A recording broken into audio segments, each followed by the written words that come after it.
Kita lihat perpajakan. Tadi kita lihat penerimaan kita 2.155,4 triliun. Itu naik 5,9% dari tahun lalu. Coba lihat teman-teman wartawan, lihat 2 tahun berturut-turut pendapatan negara kita tumbuhnya tinggi. 20% tahun 21, 31,4% tahun 2022. Kita waktu itu memperkirakan nggak mungkin penerimaan negara sesudah melonjak 2 tahun berturut-turut akan bisa positif growth. Ternyata kita bisa positif growth. Ini adalah hasil kerja yang luar biasa dari teman-teman semuanya pajak, bea cukai, dan PNBP. Kalau kita lihat dari sisi tax rasionya dalam itu ya, rasio perpajakan terhadap GDP kita 10,21%. Ya, dalam hal ini realisasi sementara. Kita lihat sekarang penerimaan pajak secara lebih detail. Apa kontributor yang positif? Dan kita lihat penerimaan pajak sampai Desember 1869,2, 1869,2.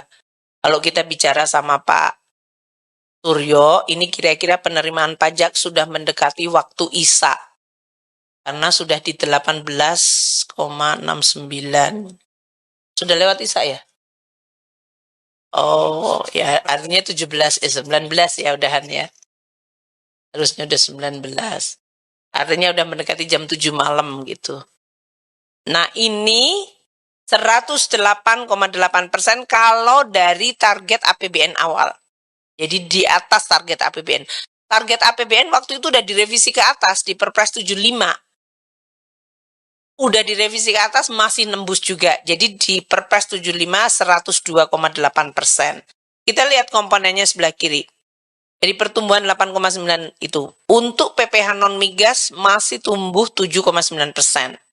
Dan pencapaiannya juga di atas target. 993 triliun itu 101,5% dari target. PPN dan PPNBM 764,3 triliun itu 104,6% dari target. Itu tumbuh double digit, 11,2%. PBB dan pajak lainnya 43,1 triliun itu 114% dari target. Ini tumbuh tinggi yaitu 39,2%. Jadi 3 komponen PPN, PPNBM, PPH non-migas, dan PBB pajak lain semuanya growth-nya positif, bahkan 2 adalah double digit yang sangat tinggi.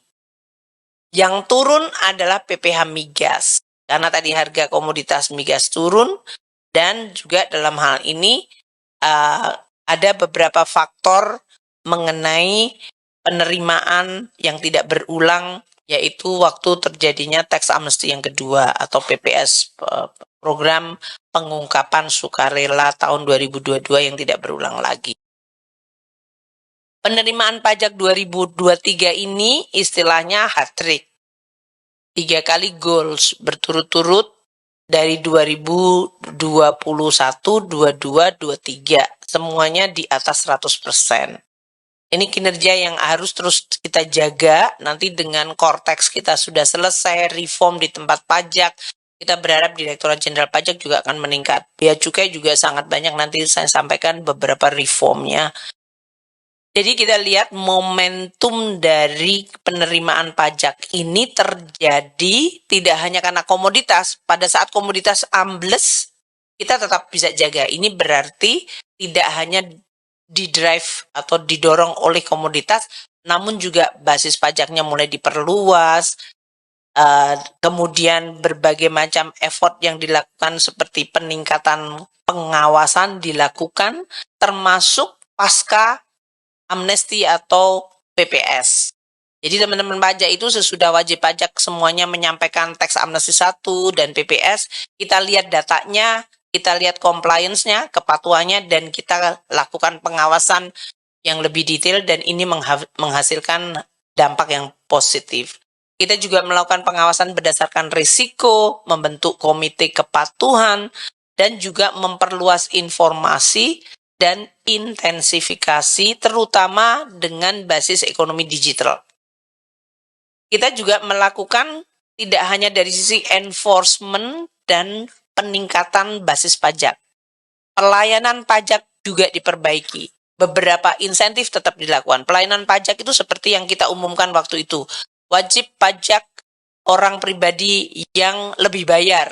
Sampai 100 juta, udah langsung kita bayar, nggak dipakai periksa. Dulu kan ceritanya kalau lebih bayar, itu alamat diperiksa banyak sekali oleh pajak. Ini kita lakukan pelayanan baik.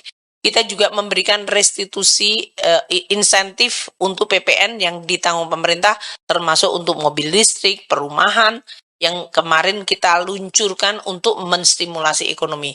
Jadi dari teman-teman pajak tidak hanya sekedar mengkolek atau memungut dan mengumpulkan, dia juga memberikan insentif dan memperbaiki pelayanan. Dengan kenaikan penerimaan pajak yang tumbuh kuat selama 3 tahun berturut-turut, kita lihat buoyancy tax kita di atas 1%. Sehingga dari sisi rasio penerimaan pajak terhadap GDP juga diharapkan akan makin meningkat.